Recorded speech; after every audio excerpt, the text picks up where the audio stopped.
لاہور میں قومی اسمبلی کے حلقہ NA 133 کے ضمنی انتخاب کا مارکہ مسلم لیگ نواز کی شائستہ پرویز ملک نے جیتا ہے، جبکہ پیپلز پارٹی کے اسمبلی دوسرے نمبر پر رہے ہیں اور مسلم لیگ نون کے صدر اور اپوزیشن لیڈر شہباز شریف نے NA 133 لاہور میں کامیابی پر عوام کا شکریہ بھی ادا کیا اور پیپلز پارٹی کے شریک چیئرمین آصف علی زرداری صاحب نے NA 133 میں شاندار کارکردگی پر کارکنوں کو مبارکباد پیش کرتے ہوئے کہا ہے کہ لاہور کا ضمنی الیکشن پیپلز پارٹی کے لیے ٹرننگ پوائنٹ بھی ثابت ہوا ہے۔ اچھا، دوسری جانب اپوزیشن اتحاد پاکستان ڈیموکریٹک موومنٹ نے 23 مارچ کو وفاقی دارالحکومت اسلام آباد کی طرف مہنگائی مارچ کا اعلان بھی کر دیا ہے۔ PDM کے سربراہی اجلاس کے بعد مولانا فضل الرحمان صاحب کا کہنا تھا کہ PDM 23 مارچ کو اسلام آباد کی طرف مہنگائی مارچ کرے گی، جس کے لیے صوبائی سطح پر PDM کے اجلاس منعقد کیے جائیں گے۔ استعفوں سے متعلق مولانا صاحب نے کہا کہ اسے استعفوں کے کارڈ کا فیصلہ اپنی مرضی سے کریں گے۔ اس پوری صورتحال پہ بات کرنے کے لیے میرے ساتھ معزز مہمان موجود ہیں۔ Lieutenant general retired Abdul Qayyum, senior رہنما مسلم لیگ نواز، بہت شکریہ جنرل صاحب آپ کا وقت دینے کے لیے، جوائن کرنے کے لیے۔ یہ ضمنی الیکشن کی میں سب سے پہلے بات کرنا چاہوں گی تو آپ کی جیت کے بعد پنجاب حکومت کے ترجمان حسان خاور صاحب بھی کہہ رہے ہیں کہ حلقے کی 90% عوام نے تحریک انصاف کی اپیل پر ووٹ نہ ڈال کر ثابت کر دی ہے کہ اپوزیشن اب ووٹ کو ترسے گی۔ کیا کہیں گے آپ؟ دیکھیں، یہ تو مذاق خیز بات ہے نا کہ آپ اگر اس رن میں ہی نہیں تھے، آپ کی اتنی پور پلاننگ تھی کہ کتنا امپارٹنٹ الیکشن ہونا ہے، آپ حکومت کے اندر ہیں اور تاریخ اس بات کی گواہ ہے کہ جو لوگ حکومت ہوتی ہیں، بائی الیکشن زیادہ تر 90%، ابھی پچھلے 5 سالوں میں نون کی جب حکومت تھی تو کوئی 35 بائی الیکشنز میں سے کوئی 31 انہوں نے جیتے تھے۔ وہ جو سیٹیں جیتی ہوئی بھی تھیں یا نہیں بھی جیتی ہوئی تھی، وہ ساری ان کو آئی تھی پہلے اگر نہیں تھی۔ تو ابھی حکومت تحریک انصاف کی ہے اور پارٹیاں جو ہیں وہ مسلم لیگ نون زیادہ سیٹیں لے رہی ہے۔ تو ڈاکٹر صاحب، مسئلہ یہ ہوتا ہے نا کہ پبلک یہ دیکھتی ہے کہ کینڈیڈیٹ تو امپارٹنٹ ہوتے ہی ہیں، بیکاز اچھا کینڈیڈیٹ ہو تو اچھے ووٹ لے لیتا ہے الیکٹیبلز، لیکن اس سے بھی زیادہ اہمیت کا حامل آج کل کی اس فضا میں جب پبلک پولیٹیکلی اویئر ہو گئی ہے، وہ یہ دیکھتی ہے کہ قیادت کس کے پاس ہے جو ملک کو مشکلات سے نکال سکتی ہے، اور اس میں آئی ایم شیور کہ پاکستان مسلم لیگ کے پاس ٹیم ہے اور لوگوں کا اپنا ایک اعتماد ہے۔ ڈیموکریسی میں یہی ہوتا ہے کہ پبلک پذیرائی ہے، اور پنجاب میں تو دیر از نو کوشچن۔ آپ یہ دیکھ لیں کہ ایون جو پولیٹیکل ہماری پارٹی کے اپوننٹس ہیں وہ بھی یہ مانتے ہیں کہ یہ پاکستان مسلم لیگ نون کا ہے۔ تو that's a how ever after having said that, میں یہ کہوں گا کہ پیپل پارٹی جو ہے ان کی بھی پرفارمنس بہت اچھی رہی ہے۔ دیکھیں، پیپل پارٹی کا پریڈیکمنٹ یہ تھا کہ پہلے تو ذوالفقار علی بھٹو صاحب کا تو ایک کرشمہ تھا اور انہوں نے تو لوگ دیوانگی کی حد تک ان کے ساتھ لگے۔ پھر بے نظیر بھٹو نے تھرو ہارڈ ورک اپنی اس پوٹینشل کو ثابت کیا اور پارٹی کو جوڑا، تو لوگوں نے کہا کہ چاروں صوبوں کی زنجیر بے نظیر۔ اس کے بعد ان کی ڈیتھ کے بعد بہت ویکیوم آیا، اور ابھی جو ہے کچھ یہ تھوڑی اگلی بہتری اگر آئی ہے تو یہ اچھی بات ہے، چونکہ وہ گراس روٹ لیول کی پارٹی ہے، بٹ ان کو بہت محنت کرنی پڑے گی، اور اگر وہ مار کھائیں گے تو مرکزی قیادت کی وجہ سے کھائیں گے۔ جو فیس سامنے ہیں ان کے اندر اگر ان کو یہ توقع، اور پھر سیکنڈلی سندھ کی حکومت ان کے سامنے ہے، لوگوں کے سامنے، کہ وہاں پرفارمنس کیا ہے، وہاں کمٹمنٹ ان کی کتنی ہے، کیا ہو رہا ہے۔ تو آئی تھنک کہ اگر پاکستان کو آگے لے کے جانا ہے تو اسٹرانگ پارٹیز کو آگے آنا ہوگا، اور مسلم لیگ نون ایک پاکستان کی سب سے بڑی اور سب سے اسٹرانگ پارٹی۔ اچھا، جیسے کہ آپ نے خود ہی کہہ دی کہ پیپلز پارٹی کی پرفارمنس بھی اچھی رہی ہے، تو پیپلز پارٹی کی اگر میں بات کرنا چاہوں تو بلاول زرداری اور آصف علی زرداری بڑے خوش ہیں کہ جی پیپلز پارٹی نے ضمنی انتخاب میں جو عام انتخابات کے مقابلے میں یہ جو زیادہ ووٹ حاصل کیے ہیں۔ تو آپ کو کیا لگتا ہے کہ پیپلز پارٹی اب کیا پنجاب میں مقبولیت حاصل کر سکتی ہے؟ ویسے نواز لیگ نے پیپلز پارٹی پر ضمنی الیکشن میں یہ ووٹ خریدنے اور سندھ حکومت کا پیسہ لاہور میں خرچ کرنے کے الزامات بھی لگائے تھے، اس الزام پہ بھی میں آپ کا کامنٹ چاہوں گی۔ دیکھیں، اس میں تو کوئی شک نہیں کہ پیپل پارٹی ایک عوامی جماعت ہے، اور اس کی قیادت نے، میں چونکہ کوئی 3 سال ملٹری سیکٹری بھی تھا بے نظیر بھٹو صاحبہ کے ساتھ، اور میں دیکھتا رہا کہ وہ بڑی محنت کرتی تھی اور بڑی سینسٹیو تھی، اور انہوں نے بڑا ہارڈ ورک کیا اور وہ آگے لے کے آئے۔ لیکن آفٹر ہیونگ سیڈ دیٹ، ابھی جو لیڈرشپ کا ویکیوم ہے اس کی بنیاد کے اوپر ابھی جو ان کو لاہور میں ووٹ مل گیا نا 32,000، اس میں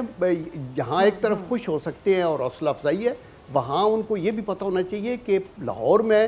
یا پرو مسلم لیگ ووٹ ہے یا اینٹی مسلم لیگ ووٹ ہے، اور جو اینٹی مسلم لیگ ووٹ ہے وہ ہر حالت میں کسی تیسرے کا، ایون تحریک انصاف کے بہت سے لوگ وہ ہیں جو پیپل پارٹی سے گئے تھے، کچھ جو نارمل مسلم لیگ کی مخالفت ہر جگہ ہوتی ہے وہ ووٹ ان کو پڑا ہے. ان فیوچر آپ دیکھیں گے کہ جنرل الیکشن میں پنجاب کے اندر ان کی گنجائش جو ہے وہ بڑی ہی کم ہے آگے آنے کی. ٹھیک ہے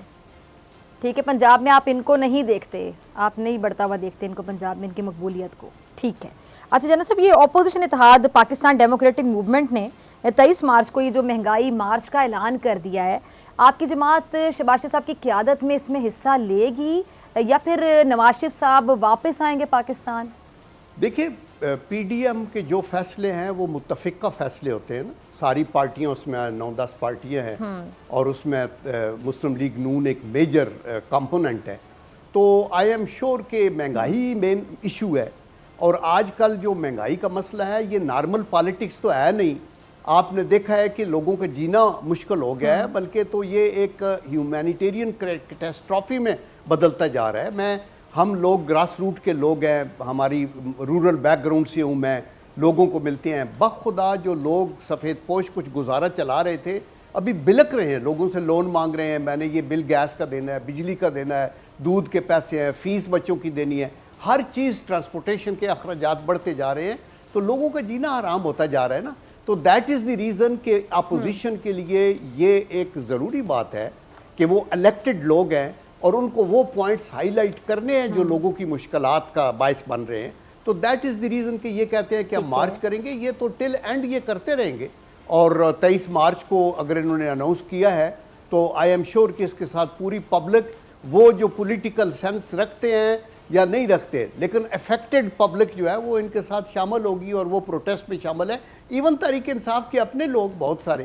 وہ خود اس کو مانتے ہیں کہ یہ جو کچھ ہو رہا ہے اس کا کوئی سرا پیرا ہمیں نظر نہیں آ رہا. If you see light at the end of the tunnel کہ یس ابھی یہ ہوا ہے تو یہ ہم 3 ارب روپے 3 بلین ڈالرز لے آئے ہیں سعودی عربیہ سے, اس سے سچویشن بالکل پلٹ جائے گی. تو انشاءاللہ اگلے 1 مہینے میں 2 میں آپ یہ دیکھیں گے. ابھی ایسی کوئی بات نہیں, وہ جو ادھار ہے وہ لیا جاتا رہا ہے, جو ڈالر ہے وہ بڑھتا جا رہا ہے, روپیہ گرتا جا رہا ہے, مہنگائی بڑھتی جا رہی ہے. آپ دیکھیں سائز آف دی اکانومی جو ہمارے وقت میں 300 اور اباؤٹ 15 بلین ڈالر تھا, وہ ابھی 285 ہے. میں دیکھ رہا تھا بنگلہ دیش کا بھی 335 بلین ڈالر ہے سائز آف دی اکانومی. تو مقصد یہ ہے کہ ملک کو اگر آگے لے جانا ہے تو پالیٹکس سے اوپر اٹھ کے بھی ہمیں پاکستان کے لیے دیکھنا ہوگا اور ہمیں سر جوڑ کے بیٹھنا ہوگا. اور ڈاکٹر صاحبہ میں آپ کو یہ پکا بتاؤں کہ یہ ابھی ایک سیریس تھریٹ آپ کی قومی سلامتی کو ڈیولپ ہو رہی ہے, چونکہ باہر دشمن ہے اندر بھی دشمن ہے. اور جب وہ یہ دیکھتے ہیں کہ پاکستان کے اندر ان کی اکنامک اسٹرینگولیشن کرو, ان کی ڈپلومیٹک آئسولیشن کرو, ان کی سیکٹیرین کے یہ ایشوز اور یہ جو کچھ سیالکوٹ میں ہوا, یہ ادھر ویک گورننس, آئے دن آئی جیز چینج, آئے دن chairman C B R change, آئے دن آپ کا فائنانس منسٹر چینج, تو اس کا مطلب ہے گورننس کا نام نہیں ہے, گورنمنٹ کے نام کی کوئی چیز نہیں ہے. یہ ہم ابھی افورڈ پاکستان نہیں کر سکتا. ہمیں کچھ سر جوڑ کے بیٹھنا ہوگا اور کچھ نہ کچھ کرنا ہوگا جو کہ ہم پاکستان کو آگے لے کے چلنا چاہیے. آپ نے بڑی اچھی بات کی کہ سر جوڑ کر بیٹھنا ہوگا. بہت سے معاملات پر, خاص طور پر قومی معاملات میں اکثر پروگرام میں کہتی ہوں کہ تمام جماعتوں کو ایک پیج پر آنا چاہیے, لیکن یہاں پر اکثر دیکھنے میں آیا جانا صاحب کہ قومی معاملات پر بھی سب ایک پیج پر نہیں ہوتے ہیں, بلکہ ایک جو آپس کی گرجز ہیں, چلے گرجز بھی نہیں کہتے کہ آپ اپوزیشن والے, پھر اپوزیشن اور وہ سامنے گورنمنٹ آمنے سامنے کھڑے ہو جاتے ہیں. حالانکہ ان معاملات پر گورنمنٹ کے ساتھ ایک پیج پر آ جانا چاہیے, لیکن انا کا مسئلہ بنا لیا جاتا ہے. ایسا کیوں ہے؟ یہ ڈاکٹر صاحب بڑی اچھی بات آپ نے کی ہے, اور یہ آئی تھنک ناظرین بھی سمجھتے ہیں. میں آپ کو آنیسٹلی بتاؤں with all my experience of about 50 years کہ یہ جو چابی ہے نا ملکی یکجہتی کی, وہ ٹاپ لیڈرشپ کے اندر جیب میں ہوتی ہے. آپ کا لیڈر ہمبل ہو اور وہ اصولوں پہ بالکل کسی قسم کی کمپرومائز نہ کرے, وہ جو کرپٹ لوگوں ان کو پنشمنٹ ہو, لیکن وہ ورکنگ ریلیشن شپ اپوزیشن کے ساتھ رکھے اور لوگوں کو جوڑے. آپ یہ دیکھیں کہ نیشنل الیکشن پلان بنا تھا, اس وقت نواز شریف صاحب کی حکومت تھی اور عمران خان صاحب اس وقت بھی ہاتھ میں لانے کو تیار نہیں تھے, لیکن انہوں نے کہا جی پلیز آ جائیں, ملک کے لیے آ جائیں, ہمارے بچے ذبح ہوئے ہیں, ہماری قومی سلامتی ایٹ سٹیک ہے. آرمی کی لیڈرشپ بھی اور وہ پارٹیاں جو پارلیمنٹ میں نہیں تھی ان کو بھی بلایا. تو اس میں کیا ہوا, ہم نے کہا ملٹری کورٹس بناؤ, ہم نے ٹیررسٹ کو 450 کو ہینگ کیا,